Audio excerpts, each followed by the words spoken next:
Hier soir, j'avais un entraînement de basket et donc je suis allé dormir un petit peu plus tard que prévu et notre fils Ty est un peu malade et donc j'ai passé une nuit très compliquée, courte, avec plusieurs réveils.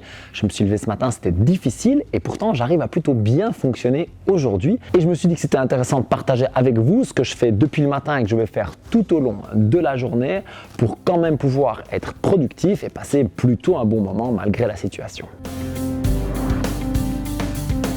Bienvenue ou re-bienvenue sur cette chaîne, je suis Jack. Chaque semaine, je vous fais des vidéos sur le crossfit et l'alimentation anti-inflammatoire ou le lifestyle comme dans celle-ci. Si vous voulez recevoir toutes mes prochaines vidéos, abonnez-vous à la chaîne et pensez à cliquer sur la cloche, comme ça vous êtes averti de chaque nouvelle sortie. Bon, le premier conseil quand vous vous levez d'une nuit difficile, je sais que c'est très contre-intuitif, mais en fait, c'est de vous réveiller en douceur. Alors, ne traînez pas au lit trop longtemps parce que sinon vous allez juste avoir envie de vous rendormir. Mais par contre, prenez le temps de vous réveiller sans passer directement par la case sucre et café. C'est ce que j'aurais fait à une époque, je me serais rué sur un bol de céréales, sur du pain avec de la confiture ou de la pâte à tartiner avec des noisettes si vous voyez ce que je veux dire, et j'aurais accompagné ça d'un voire deux cafés. Maintenant, j'ai une approche totalement différente et franchement, c'est beaucoup plus efficace. En fait, plus on est fatigué, moins on a bien dormi, plus on va avoir une réaction forte quand on va consommer du sucre et aussi de la caféine. D'une part au niveau de l'insuline, mais aussi au niveau du système nerveux. Et donc ce qui va se passer, c'est qu'on va clairement monter en énergie, mais on va aussi cracher très très fort après.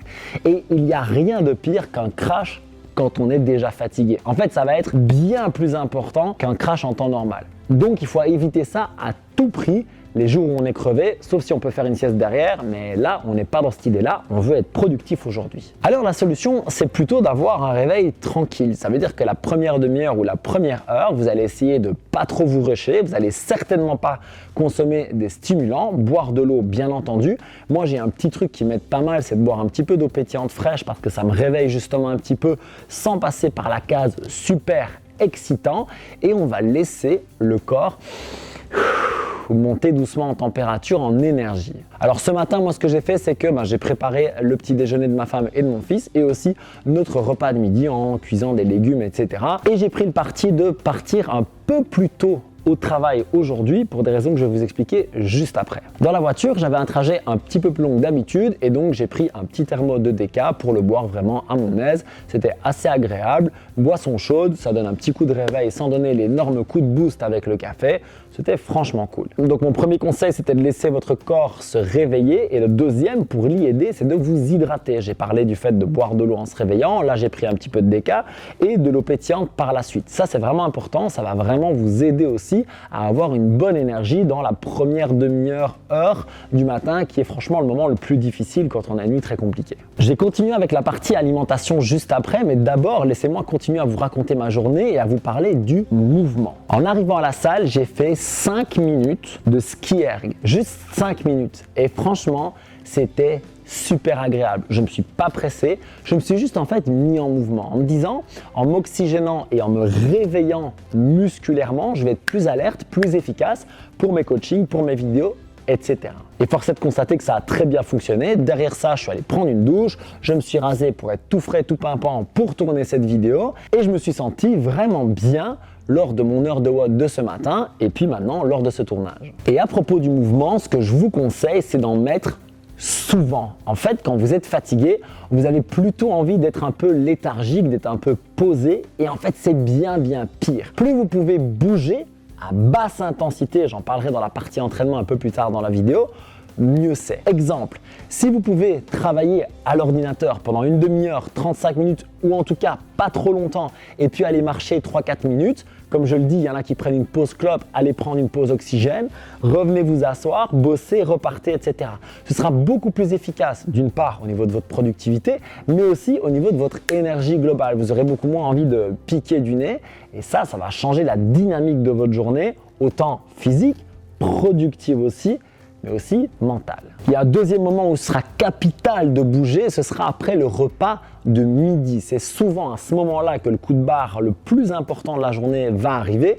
C'est après le repas de midi. Si on mange à midi, vers 13, 14, 15 heures par là, ça va être compliqué. On a naturellement une baisse d'énergie à ce moment-là, associée à la mauvaise nuit et associée au fait qu'on bosse depuis le matin, ça peut clairement être difficile. Donc, c'est encore plus dans ces heures-là qu'il va falloir être actif. Alors, je ne parle pas d'aller faire du sport, même si c'est une très bonne option, mais je parle vraiment d'être en mouvement, peut-être de prendre un appel téléphonique debout, en marchant, peut-être d'avoir une réunion en marchant, peut-être se lever tous les X temps, comme je l'ai dit. En tout cas, bouger, ça va vraiment vous garder en énergie. Et tant qu'on est dans la partie mouvement, parlons de l'entraînement. Les jours où on est très fatigué comme ça, c'est clairement pas le jour pour aller tout casser, faire une super rep max ou l'entraînement le plus dur de votre vie.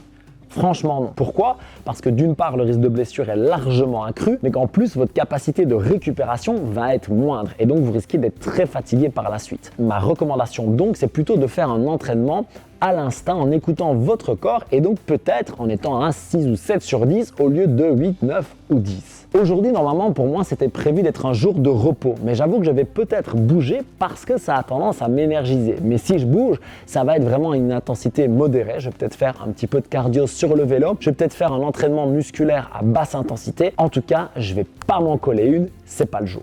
Reprenons du côté de l'alimentation et je vais vous expliquer ce que j'ai fait ce matin. Au départ, j'étais parti pour jeûner. Et je le redis, je sais que c'est contre-intuitif parce qu'on veut aller chercher de l'énergie dans l'alimentation quand on est fatigué et en fait, c'est pas le bon plan. Le bon plan, c'est oui d'aller prendre de l'énergie, mais un petit peu, petit à petit. Au lieu de vous faire un gros truc sucré, café ou même simplement un trop gros repas qui va vous fatiguer, snacker. Ce que j'appelle snacker, c'est manger des petites quantités au fur et à mesure de la matinée si vous avez faim, de l'après-midi, voire même tout au long de la journée. Il m'arrive très régulièrement d'étaler mes portions sur 3, 4, 5 prises, mais vraiment des petites prises. Ça me garde beaucoup plus en énergie, alors que si je me pose pour faire un gros repas, je vais certainement avoir un coup de fatigue derrière parce que mon corps va se mettre en mode digestion, alors que j'ai envie qu'il soit en mode action. Alors qu'est-ce que j'ai snacké? Forcément, vous allez vous poser la question. Eh bien, ce matin, j'ai snacké 2 petits carrés de chocolat noir 100% que je trouve absolument délicieux avec un deuxième déca parce que j'aime beaucoup ça, il faut être honnête. Et un peu plus tard, je me suis fait un tout petit bol de salade tomate avec un petit peu d'huile et des épices. Ici, j'ai choisi de l'huile de foie de morue. Je sais que c'est très bizarre, donc vous n'êtes pas obligé de manger ça, mais c'est vraiment très bon, moi je trouve, en goût et c'est bourré d'oméga 3, mais vous pouvez remplacer ça par de l'huile d'olive, hein, je vous rassure. Et ça, ce sont juste 2 exemples. C'est ce que j'ai eu envie de manger moi, mais vous faites ce que vous voulez. En gros, ce que vous pouvez voir dans les 2 choses, c'est qu'il y a de l'énergie diffuse et que, en ce qui me concerne, les goûts me plaisent énormément. Et donc, au lieu de manger un gros plat de légumes avec plusieurs légumes différents, du cru, du cuit, des épices, machin, des amandes, et me faire un gros truc et avoir un coup de fatigue derrière, eh bien, j'ai préféré, voilà, snacker à mon aise et franchement, c'est top. Là, maintenant, je suis pas à 100%, je vais pas vous mentir, mais je sens que je peux fonctionner et que je vais pouvoir fonctionner toute la journée. Ce que je crains le plus, c'est mon repas de midi parce que je vais aller manger avec ma grande sœur que je ne vois pas très souvent et là, je vais manger un repas un peu plus conséquent puisque ce sera une salade dans un bar à salade.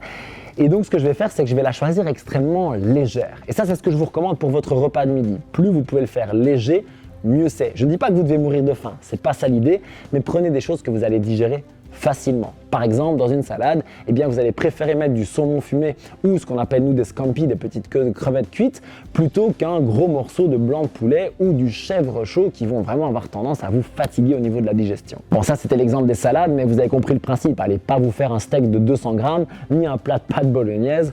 C'est pas l'idéal. Et donc les heures qui vont suivre ce repas, forcément, vont être les plus difficiles en termes d'énergie. Alors ce que j'ai prévu, c'est de faire une activité debout qui me motive un maximum. Et en fait, je vais tourner des vidéos pour un prochain programme qui va sortir sur justement l'énergie au quotidien. Bon, c'est assez amusant, c'est la vie, c'est comme ça. Et donc je vais faire ces vidéos debout avec mon tableau, ça va me motiver. Je vais réfléchir à ce que je peux dire qui va être le plus intéressant pour vous dans ce programme.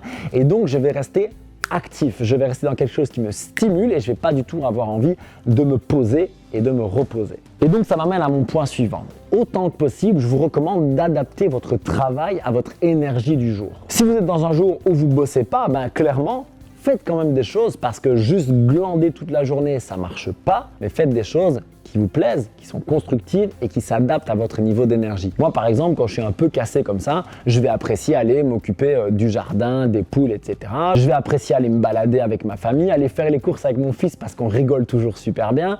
Je vais faire des trucs tranquille. Et au niveau de mon boulot, je vais avoir deux types d'activités. Je vais plutôt prendre des choses qui me stimulent justement à fond, où je suis actif, comme maintenant, ou alors je vais faire des tâches qui me demandent moins de créativité. Parce que quand je suis fatigué, je sais que je vais être moins dans la création, pouvoir centrer mes idées, etc. Et donc je vais faire plus des tâches d'exécution. Pour vous donner un exemple avec YouTube, ça va être plus facile pour moi un jour comme aujourd'hui de travailler sur la technique, le référencement des vidéos, etc., qu'avoir vraiment des idées révolutionnaires et commencer à scripter des trucs. Voilà, ça c'est moi, je sais dans quelle énergie je suis et je vais pouvoir m'adapter. Parce que je suis indépendant, je sais que c'est pas forcément votre cas, mais en tout cas vous comprenez la logique, ou si vous pouvez plutôt enquiller une tâche qui correspond à votre niveau énergétique du jour, ça va être beaucoup plus efficace plutôt que de vous forcer à faire une tâche qui est complexe, qui vous demande trop de créativité, dans laquelle vous allez avoir du mal à centrer vos idées et qui du coup va vous frustrer encore plus. Alors vous avez remarqué depuis le début de la vidéo que je parlais du fait de ne pas prendre de sucre pour tenir le coup, et ça je maintiens que c'est ce qu'il faut faire. Par contre, si vous avez une activité physique comme travail ou si vous allez à l'entraînement, je pense que ça peut avoir du sens de nourrir ça avec des glucides. Prenez par exemple des fruits si vous voulez une énergie un petit peu plus diffuse, et si vous voulez monter un petit peu plus en énergie puissante, allez plus vers des dattes ou du miel. C'est vraiment mieux d'aller chercher vos sucres dans des sources naturelles autant que possible. Dans le même ordre d'idée, je vous recommande de limiter au maximum votre apport en protéines, particulièrement en protéines compliqué à digérer. Je parlais de la viande par exemple. Si vous voulez en consommer, allez plutôt sur des œufs, allez peut-être sur un petit peu de tofu, allez sur des poissons faciles pour vous. En fait, l'idée c'est vraiment de rester haut en digestibilité pour que votre corps n'ait pas trop d'énergie à prendre pour ça aujourd'hui. Et c'était clairement pas prévu que Ty soit malade cette nuit et que je sois crevé ce matin, donc cette vidéo elle est un peu à l'impro, mais elle tombe assez bien en fait avec le programme que je suis en train de tourner, que je vous expliquais. J'ai pas encore décidé de son nom, mais le but ce sera de vous donner un maximum de conseils pour être au top en énergie au quotidien avec des mises en action concrètes, pratiques. Si vous voulez les infos sur ce programme, je les mets dans la description de cette vidéo. Bon, ça fait pas mal de conseils. Si vous en avez d'autres, je suis hyper preneur parce que c'est pas la dernière fois que je vais dormir tard et que mon fils a un problème au milieu de la nuit. Donc si vous pouvez m'aider, mettez ça en commentaire, ça m'intéresse beaucoup. Si vous aimez ce principe d'avoir une alimentation anti-inflammatoire qui vous donne de l'énergie, eh bien j'ai plein de conseils pour vous dans mon guide gratuit PDF qui contient à la fois des conseils sur les aliments à manger et à éviter, mais aussi sur les recettes qui vont avec. Vous pouvez le télécharger juste ici. Quant à moi, je vais tâcher de rester au top toute cette journée et de me reposer un petit peu la nuit prochaine si j'en ai l'opportunité. Prenez soin de vous, mangez pour votre énergie et pour profiter pleinement de votre vie. Peace.